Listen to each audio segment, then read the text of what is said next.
একদিকে যেমন আমরা আপনাদের দেখালাম মীনাক্ষী মুখোপাধ্যায় সন্দেশখালীতে গেছে, অন্যদিকে রাজ্যের দুই মন্ত্রী পার্থ ভৌমিক এবং সুজিত বসু তারাও কিন্তু সন্দেশখালীতে আজকে গিয়েছেন এবং তারাও কিন্তু সেখানে গ্রামবাসীদের সঙ্গে কথা বলেছেন। যেমনটা জানা যাচ্ছে, সুজিত বসু এবং পার্থ ভৌমিক তারাও কিন্তু সন্দেশখালীর পাত্রপাড়া পরিদর্শন করে এবং সেখানে মানুষজনের থেকে বিভিন্ন অভাব অভিযোগ শোনেন সুজিত বসু এবং পার্থ ভৌমিক।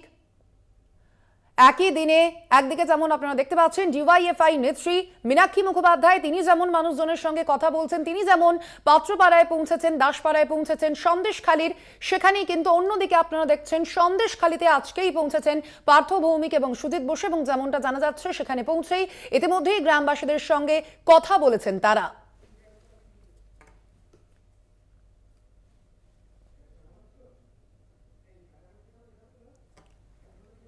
আপনাদের জানিয়ে একটা জিনিস পরিষ্কার বলতে চাই, পার্টি কাউকে অন্যায়কে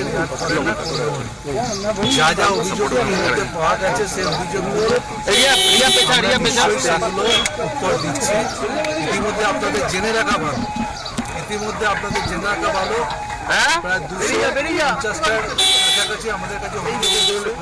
সেই অভিযোগের প্রায় 150-র মতো এনকোয়ারি হয়ে গেছে, আমরা সমাধান করে দিয়েছি। নিশ্চয়ই